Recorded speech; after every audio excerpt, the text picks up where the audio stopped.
Welcome everybody to Sally Speaks. Now this edition is going to be very special because today we have Kitti Marjoran and she is coming in from Scotland. So I'm very excited to have you join us today. I know it's later for you, so thank you so much for joining us. Now Thank you Kitti for having is me. the co-founder of Enable, EN-ABLE. And I want to spell that out for a reason, because it's the first English language academy for entrepreneurs.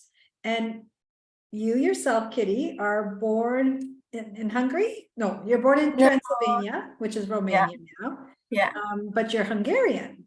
yes, So yes, you have, from what I understand, you moved around Europe quite a bit.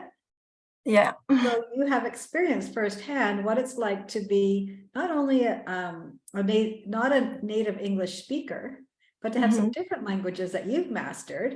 And now you've taken that into your own company where you're actually working to help new immigrants or foreigners in a country to be able to have their foreign language equivalent, which is a title designation that you hold, right? You've been trained as a foreign Yeah, I was English trained language as an teacher. English as a foreign language teacher, yes. Yeah, so that's pretty cool. And then what's even cooler, in my opinion, is how you've decided to really step into the global market and start marketing to people that are new immigrants or starting out in a new country and really trying to step into that entrepreneurial world, Mhm. but struggling with the business language of in English. And so I really wanted to dig into that today because this is such a unique niche. And I know you work with everybody, but this is an extra piece of the puzzle that you put together in Enable to be able to work with your clients. So can you tell me, first of all, a little bit about yourself and what your story is and why you led to this particular piece, this particular business? Sure. Sure, of course. But first of all, thank you so much for having me. It's such an honor being here. I've been following the podcast and all the guests are so cool. So I'm so excited to be part of that group. We're excited to have Um, you. But yeah, so about my story. So yes, I was born in Romania, but I'm Hungarian. So I guess from like a very young age, I was kind of exposed to like this cultural duality, which is quite an interesting thing for someone to experience from a young age, because you become kind of an observant of two cultures and two languages at the same time. So I guess like this kind of transnationality, internationality has always been close to me, even before I had ever left my country. But so I grew up, like I said, in Romania in the 90s. And as you can imagine, growing up in 90s Romania wasn't particularly glamorous of a place. Um, However, like one thing that I did the same way that I think most people do is that I grew up on like American TV. So like American TV shows, American movies. And like as a young child, I was always like watching these movies and I was always mesmerized by this glamorous life that all these people were leading in America. And I was just like constantly thinking about like, I wonder what is the difference between them and or I suppose us, like why is that their life Mhm. so glamorous and ours is not so much? And so as a child, obviously you don't always think of the most obvious, which is like maybe as an adult you'd be like, okay, Kitti, that's because they were born there and you were born here. But I was like, in my child's brain, I was like, no, that can't be it, because you always hear the immigrant success stories and America, the land of opportunities, etc. So I was like, that can't be it. So it's got to be something else. Like, what is the difference between those people and us, or like I or my family? And then one day, I suppose, I just kind of dawned on me that it was the ability to speak English. These Okay. people were fluent in English and I wasn't, right? Like where my parents weren't. And for some reason, I decided that that was it. English was like the key to the better life. Okay. And Okay. I just became like really obsessed with the English language. And thankfully, I've always really liked the way it sounded as well. So it was good fun learning it. But like, I was always just like very fascinated about how the ability to speak this one language can unlock so many opportunities for a better life, right? So like so many resources and things that are available only in English. And I just find it so fascinating. I've always found this very, very fascinating. But anyway, so I decided I'll become very fluent in English. That was going to be my life goal. And I took English very seriously in school, but also in my free time. So I would like watch and rewatch movies and take note of like lines that I really liked. Or like every time it was like birthday wish time, or maybe New Year's Eve, you make a wish. My wish was always like to become fluent in English. So I was always like very, very passionate about the English language. And then like you said, I moved around a bit. So like when I was 14, my family and I moved to Budapest, to Hungary from Romania. And in Budapest, I got to go to like a really cool high school that had like a class that was like very specialized in English. So I got to like really like lean into my passion and learn English really well. But of course, the best way to learn is by living in a country where they speak where you're surrounded by the language. So when I finished high school, I decided, okay, it was time for me to move to, you know, an English speaking country. And by that point, I wasn't maybe that like, I don't know, I sort of kind of changed my mind. I didn't really want to leave Europe anymore, but I still wanted to live in an English speaking country. And so I decided to study in Scotland. And I came here in 2013.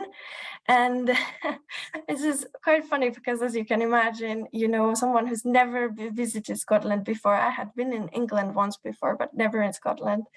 I arrived and I had like no idea what people were saying. Like I didn't understand a word. It was freaking me out so much. I was so stressed, like in the first couple of days, like, oh, how am I supposed to go to university in a country where I can't even have a basic conversation with a shopkeeper?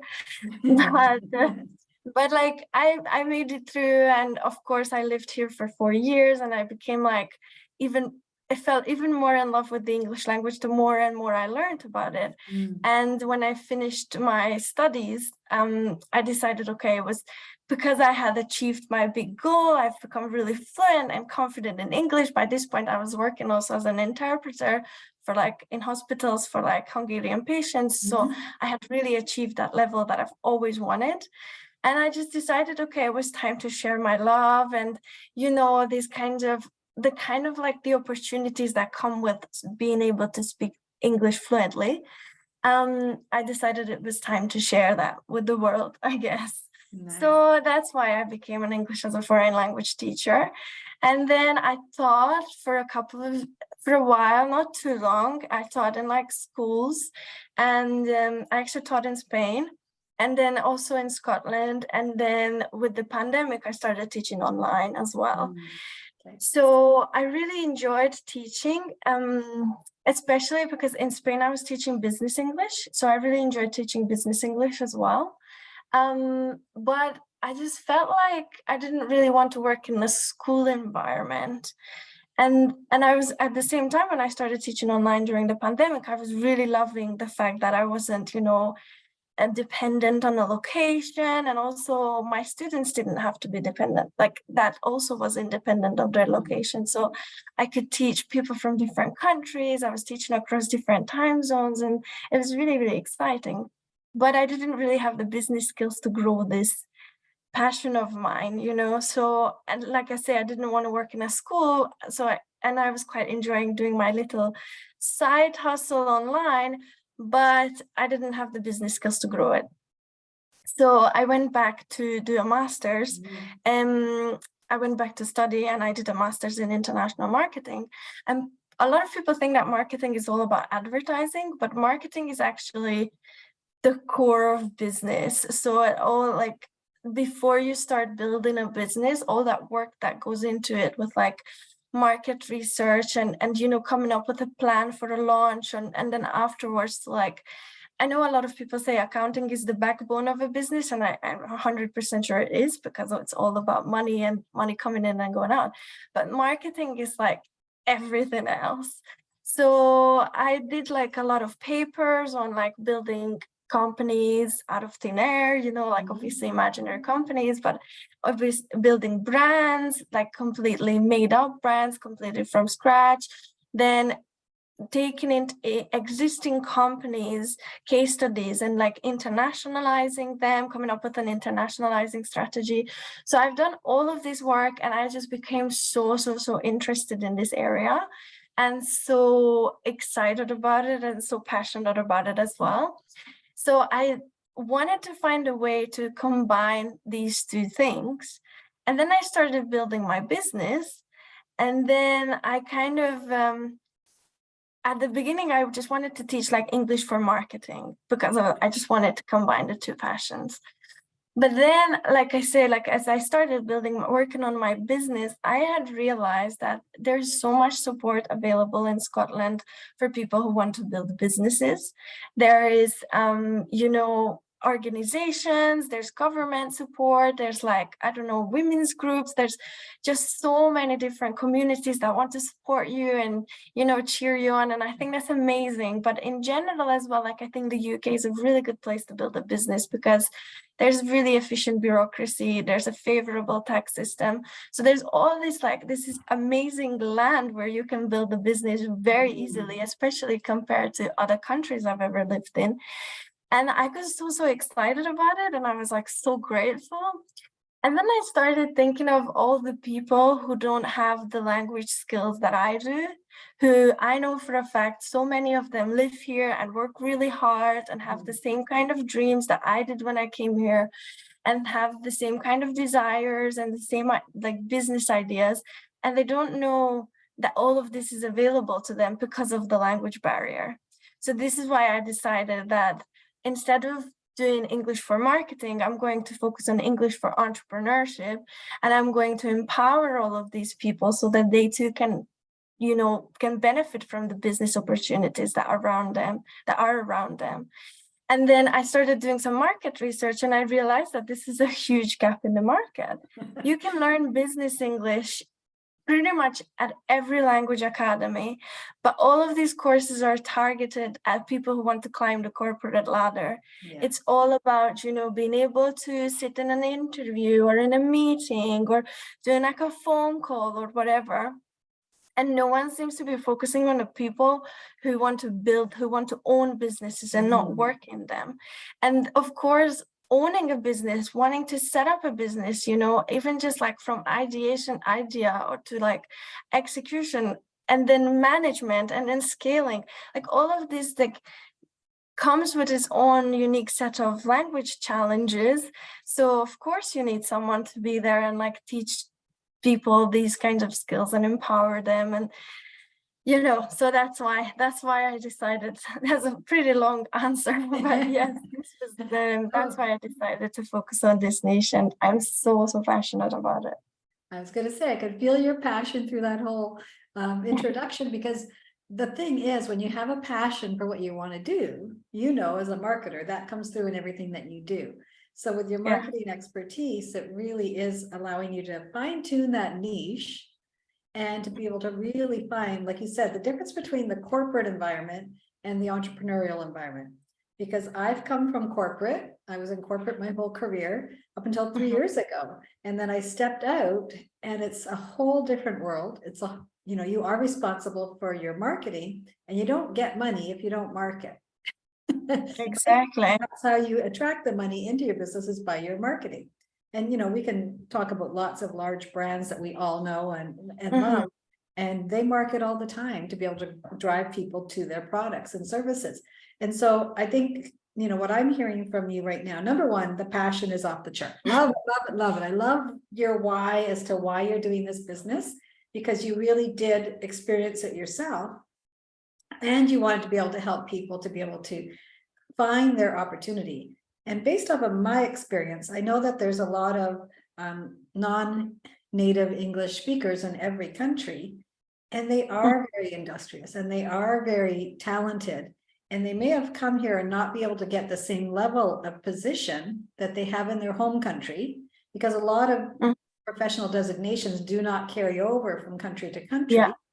At least that's what happens here in North America. Yeah, it's the same here. Yeah, so I want to encourage people that are non-native speaking to really step into the entrepreneurial zone, because they can bring their skills and talents forward. And if there's Absolutely. someone like you, Kitti, that's able to help them to move from, how do I do that transition? And how do I actually start that business? And what are the things that you can help me with to actually negotiate my contracts and to get my accountant understanding understanding what my accountant's saying and things along that type of line. I think Yeah. all of those elements that you have in your training and development courses is huge for those people that are starting out in business without English as their first language. Yeah, exactly. Great concept. I think it's so common, like you said, like, first of all, it's very common for people to be very highly educated, and then their qualifications are not being recognized in other countries. So then obviously that's a shame, because you've done that degree for a reason. You're probably very passionate about this, and now you're denying yourself the opportunity to outlive that purpose or that passion purely because someone tells you that you can't do it in a corporate environment. And I'm very much a believer if you don't get the opportunities, then create the opportunities for yourself. And so I think that's why it would be a really good idea for a lot of these people to step into entrepreneurship. And the other thing is that I think it's really common for people, and not just non-native speakers of English, but people in general who live in different countries. And even if you just spend a couple of months living abroad, it's very common to start noticing gaps in the market, because you're quite familiar with two different markets. And then if you have lived, I don't know, half of your life in one country, and now you're moving into a new one or whatever, then of course you're going to notice even more. And it can be something as simple as a type of food that they have back home that they don't have here. And it could be something a lot more complex, I suppose. I don't know, but it's very, very common. And from all the people that I speak to, it's very it's very visible that they really easily notice gaps in the market, and they have amazing business ideas, but then they just don't quite have the confidence in their language skills to be able to even go into a business meeting and talk to someone who may be able to support them. So that's why I do a lot of my courses. It's all about like teaching people how to communicate and how to understand different terms, so that they can become quite confident in their language skills and know that they can go into a business meeting and understand what's going on, and then actually take that away and implement it into their business. So, but yeah. That's amazing. So tell me what is the biggest challenge for people that are coming into the new country as far as when they're wanting to start? What's the biggest gap that they have when they start out, other than the English, like within their English training? But what's where do you focus with them at first? What do you do to start them off on the path? I think a lot of people who may not have, and then this is myself included from before I did my master's, a lot of people who don't have businessy backgrounds, maybe in education or in work experience, are afraid that they are not good enough to hack the business world.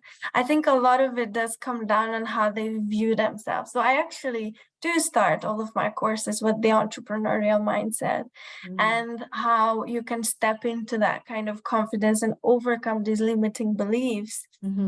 Because business is like everything, like it's something that you learn, and some people may have a talent for it, but hard work and consistency can outweigh that too. So, and it's actually not as difficult as you think. Like I used to think as well, like, because my undergraduate degree was in languages, so it was and I've always been very like arts and humanities kind of person.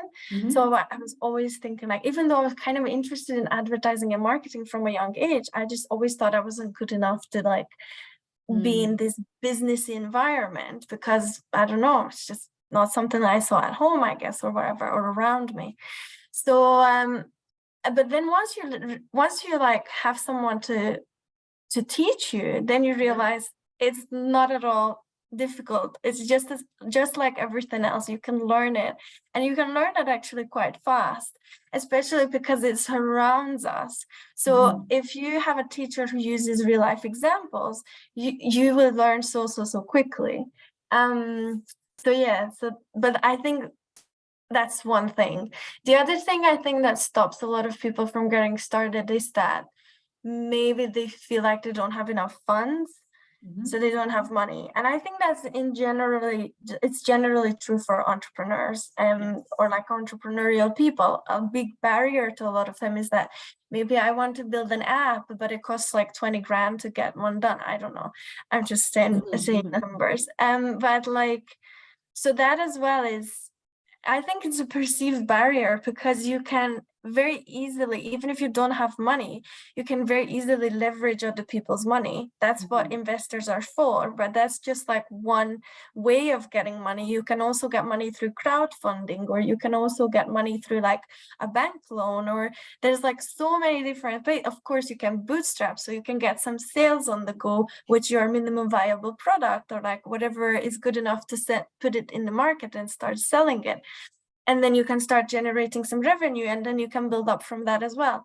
So that's another thing that I teach on my courses, like ways of like how to understanding what the different terms of like how to, of what kind of funding terms there are, and also how to apply for them. So how to run a crowdfunding campaign, or how to learn how to pitch for investment with like angel investors or venture capitalists.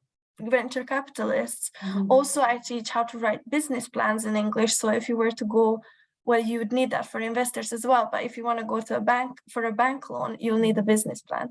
So yes, like we say I teach English, but in general, like in reality, I teach a lot of business skills, because language is best more learned like a business school, just with a specific opportunity area for individuals that are non-native English speakers. Yeah, So it helps them. exactly. So they may have owned businesses in their home country, but Yeah, you know, the rules and regulations in every country we know are different than our home countries. But then they also would have, like you said, the banking language, the investor language, the taxation language, all of those types of things that they would need to learn to be able to feel competent and confident when they go into those transactions. So absolutely. that's And really the way you deliver a pitch when you're pitching for investment, it's got like its own art to it, and the way you have to build it up in the way you present it, etc. But yeah, so yeah, it is a bit like a business school, because of course language is best learned in context. So if you're going to teach English for entrepreneurship, it only makes sense that a lot of that comes with it is like very, very I suppose like very relevant skills that you can apply to your business. You can apply to building your business. And that's one of the things on my courses that I do, that I always give people homework, but I don't want people to imagine homework as like, you know, you have to go away and write up your thoughts about the class. It's not like that at all. It's always very, very actionable tasks. So now you've learned a business concept, and it's been broken down to you, and it's been explained to you. And so now you can understand it. It's time to implement it. You've got a week and start taking some action. So yeah, it's a language academy, but it's quite unique in that sense that it's also a business academy. Yeah, you know, from what I'm hearing is that it really is more about the business with some support on how to translate into English. Exactly. In a way that's going to make them successful, because a lot of what I've recognized even in our communities here in Canada is that a lot of people will go to their own native speakers in their community to help them to get their businesses started and to get them up and running. But yet that doesn't help when they actually go into business, because not all of the clientele are going to speak their native language. So they need to still have that understanding to deal with the suppliers and all of the other people that they would be working with to be able to get that. So some things like their finances, they might find somebody that's able to translate for them or speak in their own native language. But in all the other elements, there's going to be a lot of other English speakers that are there for them. So I really admire you for taking this on, because this is a big project. This is a big project, but will have such a big impact to those people that are wanting to be entrepreneurial in their new country. Yeah. Just to like quickly go Yeah. back, like you said, exactly, you can get a translator, but with entrepreneurship, we know how many times you have to pivot. So if Mhm. you have a translator, then every single time you have to change direction because you put a product in the market and the market doesn't Yeah. like it, or you've maybe negotiated a price with your supplier, but now it's becoming too high. Every single time you would need to run back to your translator. This is why I always use the word empower, because I Mhm. really want to like give you all the language skills so you will feel empowered to take all of these different whatever may hit you, you'll be able to just like not have to run for support. You'll be able to do it on your own. You'll be able to deal with it. You'll be able to pivot. You'll be able to negotiate. You'll be able to do whatever you need to do. And yeah, the other thing is like a lot of people who may lack the language skills and they start selling and marketing to their communities. Yes. But of course, you're eventually going to run out of people. So you need to, if you live in an English-speaking market, if you live in an English-speaking country, you need to be able to market your product in English as well, so you can Mhm. attract more clients and you can get more revenue and you can grow your business and eventually be able to step out of your business and not have to continuously trade your time for money. Yeah. Because that's something I have noticed time and time again in here, that when people who only serve the people who, so like people like me who moved here, they don't speak English as a first language, maybe they struggle with the language, so they just serve their own community. They just end up trading their time for money for Mhm. years and years and years because they're not able to scale the business because the customer pool is very limited. Mhm. Whereas if they just took that leap, which is a very scary one, but that's why I'm here to support you. If they took that leap and worked a bit on their English skills, they could get access to so much of a bigger pool. And Mhm. then with all the extra revenue, they can start scaling and then build a system rather than just a service or a product, and then step away from it whenever there's time, whenever the time comes. Yeah, I love that you just mentioned that, it enables them to be able to build a system for that Mm-hmm. success, right? So to be able to, number one, capture a bigger market share. Number two, have Yes. confidence in being able to do that, but then to be able to systematize their business so that, they're able to obviously scale and have more profitability and have more success in their new country. So that's, Absolutely. yeah, it sounds like a really comprehensive program.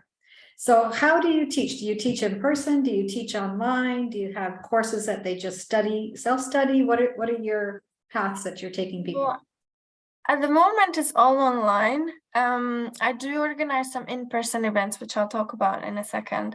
But at the moment, the courses run online and they are live, so they're not pre-recorded. I'm there, and I'm always there to like talk and everything. Um, and I kind of like, because like you said before, there's so many different areas that you need to master. So I've broken these areas down and bundled them kind of together, and then built courses around like a specific theme. Mhm. And so I've run one which is about like understanding an English speaking market. So this one, for example, is all about like conducting market research. Also like, but conducting market research in the sense that doing segment research and understanding the research that's already been done, and how are you going to take advantage of that data that's already available to you, but also developing questionnaires and developing like surveys, so then you can conduct your primary investigation as well. And then from the two, how are you then going to use that information to create customer avatars, to create a product that is, or a service that is fit for your target market? Even just understanding who your target market is, where are your segments, how are you going to position yourself in that market, also like in relation, where do you stand in relation to competitors, so how to conduct competitor analysis. So that was all focused on that one. And I'm actually starting a new course in April, so on the 3rd of April, Nice. which is all about branding. So this is going to be a 3-month course again, and it's going to be all things branding. So for example, we're going to talk about like how can you find your purpose, and how can you come up with like a mission statement and a vision, and then but also like the practical elements, like how can you design a logo, how do you find that brand personality, how are you going to get your target customers to actually respond to what you're trying to present, and of course how are you going to create that messaging. So this is where the language element really comes in. A lot of it is quite practical and quite businessy, but when it comes to messaging, especially in like a cultural context as well, where you don't want to lose your authenticity, I think it's so important. So there's going to be a lot of work around that as well. So yeah, mostly courses, 3-month courses at a time, very, very comprehensive when it comes, like, we'll pick a theme and really drill down to it. I do like 2 calls a week. So like first I would like introduce this new business concept, and that would be like an hour, and I like breaking things down into very small actionable steps, and then a homework, like I said, homework with quotation marks, because it's not something that you write or whatever, it's more something like you go out there and actually implement that concept. And then a call where we do Q&A and feedback session, and also this is good for holding each other accountable.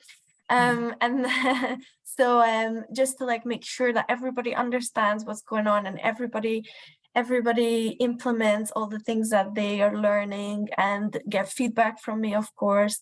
And then once every 3 weeks, people on the course can also get like a private strategy call with me if they they need extra support. So I'm really there for my students. I really love them. And I really love watching the transformation as well, because so many times, I mean, obviously I'm fairly new in the business, with this business, but the clients I've had so far, it's been just so nice, because they come to me and they have this amazing thing that they're really passionate about. Maybe it's like a skincare product, or a fashion brand, and they really want to like do something with it, but they're not quite sure how. So then I start breaking things down for them, and we start working on them together, and it's just so nice to see their transformation of like actually having all those aha moments, and actually implementing everything and experiencing the progress, and it just makes my heart full. It's the nicest feeling ever.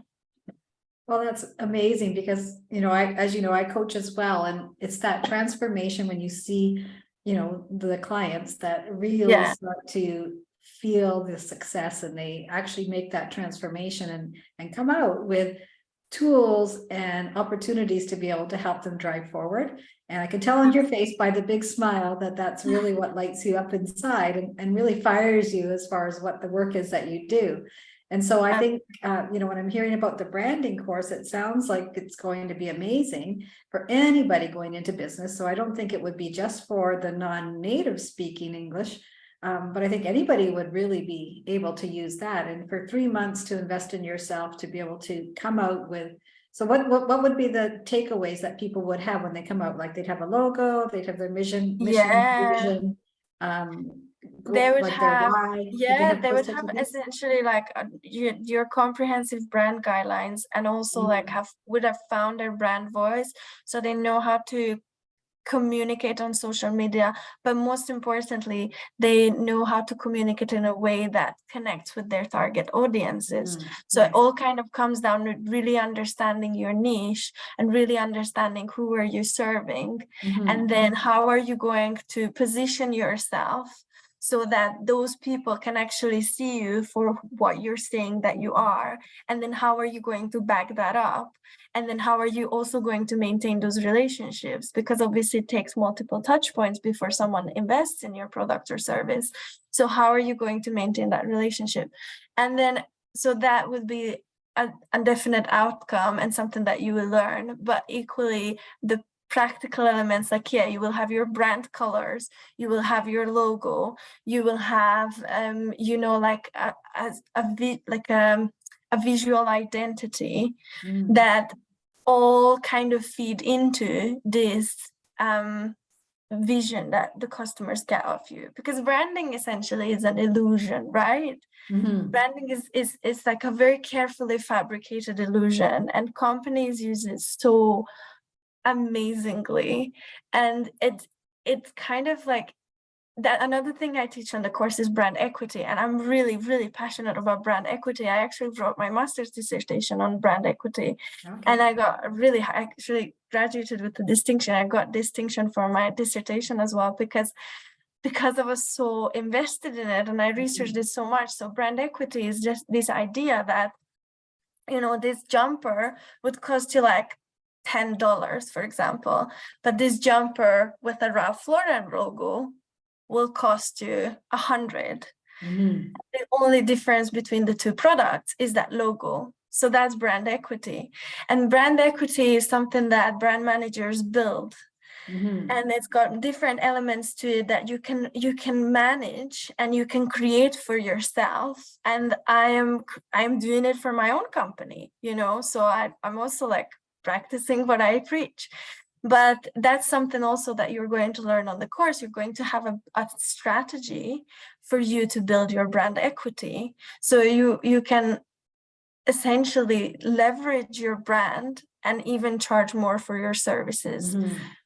because people have that connection with you. So yeah, I could talk about this all day. I know you I'm could. It's happy to awesome. give any more detail if you're interested, or if anyone hears this and they're interested, they can reach out to me. I'd be happy to. But yeah, back to your question about whether non-native English speakers are welcome as well. Of course, because a lot of the times, you know, you may be a native speaker of a language, but if you don't have the businessy background, a lot of Mhm. these words will be alien to you. It's just like, I'm very passionate about like helping empowering non-native speakers of English to live in English-speaking countries, but that doesn't mean I'm exclusive to other Mhm. people. Like I'm very Yeah. much I'm an inclusive person. So yeah, of course. Awesome. So that course sounds like it's really comprehensive and it would be suitable for everybody. And at the end, we'll talk about how to connect with you, but we'll also post that along with our video that we have and on our Spotify and Apple. So we'll have the contact information for you. So I can see from your face the passion that you have in all the work that you do. And I know that you keep saying that you're a new business owner, but at the same time, you come with so much experience and so much education that you're a specialist already. And I think that specialty that you're bringing forward is what people are looking for. They're looking for someone with the expertise to be able to guide them, to be able to help them to have that success long term.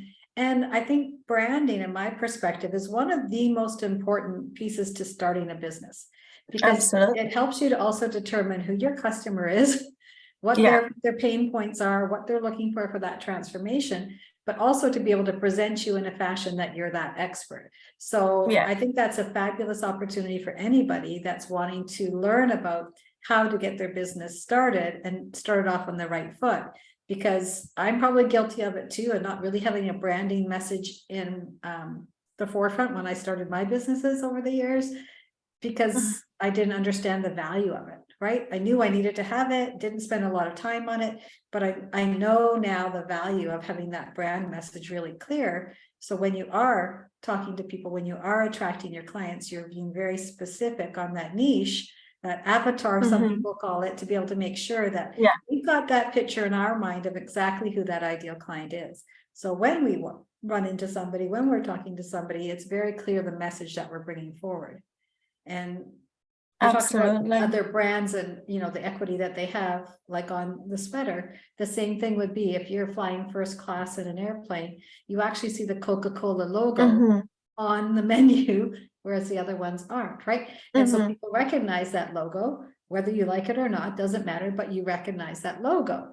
And so those are branding options Exactly. for us. And each one of us has an opportunity to build our brand globally now. And I think, you know, today, after Yeah. what's happened this last few years, we absolutely have the opportunity to have a global marketplace in any and every business. And so This is Absolutely. really exciting for me that you're doing your training and your development with clients online, because it does allow anybody globally to be able to reach out to Kitti to ask her questions, to be able to have, do you do free complimentary calls for people to discover what their Yeah, needs are? of If they have course. some Yeah. questions. Of course. And I thrive on problem solving. So if anyone comes to me with like, if you have a specific question, a specific problem, or maybe you have like a big blocker in your business that you want to overcome and you feel like you're not getting anywhere, please feel free to reach out and I will do my best to help you. But yeah, like I said, I love problem solving. I just love it when people come to me with like some kind of challenges or blockers, and then I can like break it down for them and then help them get through it. So yeah, absolutely. Please feel Yeah. free to reach out. And if you're unsure of whether it would be a right fit to work with Kitti on this branding or any of her other courses, then do you have a link somewhere that we can post that would have a connection for you, or what would be the best way for people to connect with you? So people can connect with me on LinkedIn with like me personally. So and my name is going to be, I'm sure, in the Yeah, we'll have it description. But everywhere. Yeah. yes, exactly. But of course, you can find my academy. So at Enable Language Academy, you can find me on LinkedIn, on Instagram, Facebook, and TikTok as well. And each of them have the handle Enable Language Academy. Okay. So on my Instagram especially, or on my TikTok, I share a lot of like business English terms and other practical tips as well. So even if you may not be interested in this particular course, but you want to like polish up your business English skills, I think it's a good place to start. And then on my LinkedIn, I regularly share company updates. So something I quite frequently do is online workshops that are free. And then that's like, I think, a great way for people to discover whether they want to work with me, and equally for me to discover whether I want to work with them. And I really, really love running these workshops.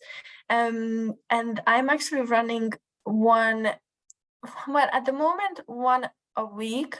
This may change, but I will run once frequently enough that there will be an opportunity for you to join if you want to. And if you're based in Edinburgh or in Scotland, I also organize in-person networking events specifically for people who speak English as a second language, who have businesses or business ideas. So I started this networking group in December last year, so it's really new. But essentially what I have found, like obviously I really enjoy networking events, but it's a fact that a lot of them are quite intense, especially these structured ones, where you have so many minutes to talk to someone about your challenge. They're really intense. And a lot of the times very loud, and it's really difficult to follow. So I noticed that every time I went to one of these with people who spoke English as a second language, they struggled. And then I had a chat with someone who works for an organization who deals with small businesses, and she confirmed this. She told me, like, there's a lot of people who are put off going along to networking events because they don't speak English as a first language and they feel like there's a language barrier. So I decided to start this group. So I meet, or like I put on like a networking event once every 2 months. So the next one is going to be in April. And each time I tie it together with a workshop. So the first time we did content writing, the second time we did website building. I'm not quite sure what the next one will be, but maybe something around like automation or CRM systems, because that's something that a few people asked about who had come to previous workshops. So yeah, we'll probably do something around that. But yeah, even if you live anywhere in Scotland and you feel like coming through for the day, usually it's a Saturday morning, and I'm very fortunate because I can use one of the universities here, Edinburgh Napier University, a startup incubator, because I'm one of their alumni.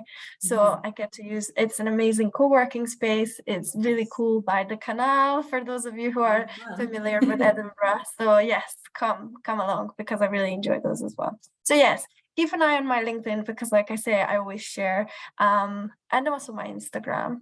those would be the best places. I always share about free workshops and free networking events. Okay, awesome. So if you are local in Edinburgh, you know where to go.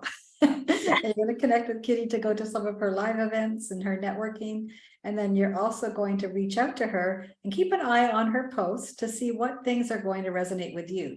Because there are so many different elements in business. And I know that you have probably about 20 or 30 different courses that you're developing and that you're working with, because one thing leads to the next, which leads to the next. Yeah. So if you're really looking for a business coach that can teach you the strategies of how to set your business up, Kitti's your gal. And so she's going to really help you, especially if English is your second language or third language or fourth language, like it was for you, whatever that case is, or if you're native speaking English. All of the principles that she teaches are available for everybody, but with a special support for those that are English as a second language. So I really appreciate the passion that you bring forward. I love the energy you have. And I know that in the development of all of your courses and your trainings, that you're really understanding who your ideal clients are. And you're there to help them transition through that process. So it's not just a lecture, it's a hands-on activity. And so it allows you all to interact as a group, number one. And I don't know about you, but I think communities that we develop through our training is really powerful, because you start to educate people and they start to support each other in their challenges, but it also builds their network. Right? Yes. It builds their network for their businesses. So, you know, anything that you can do to find out what Kitti's business is all about, see if it's going to be a fit for you, please reach out. She's an amazing lady, as you can see. Look at that smile on her face. She also just recently won a pitch contest when she pitched her business, and she won it. And so that was only a few weeks ago. So you know that she's on the right track when investors and executives are looking at up and coming business owners, that Kitti's one of them. So I really appreciate you coming on to Sally Speaks today, Kitti. Thank you so much for having me. I had so much fun. I always have so much fun when I talk to you, Sally. It's fun for me too, to see that passion, to see what you're really developing, and to know that you're global is just a gorgeous, gorgeous opportunity for people anywhere, wherever they are. If this message resonates with you, please reach out to Kitti, and we'll have all the information listed below so that you can connect. But her last name is, as you can see, Majoran, first name Kitti, Kitti, and it is Enable, EN-ABLE is the name of her company. And we really want to thank you for joining us today. Thank you so much. Thank you. My website is actually Able Academy, ableacademytogether.com. And then on socials, Enable Language Academy, all one word. But yes, thank you so much for having me. I had so much fun. And I hope that if anyone's listening, I hope that we get to work together one day. That's very exciting. So I'm going to sign off with my tagline, which: life is a story, make yours a bestseller. Just like Kitti's doing. She can help you with that. Have a great day, everybody, and thank you so much for joining us. Yes, thank you.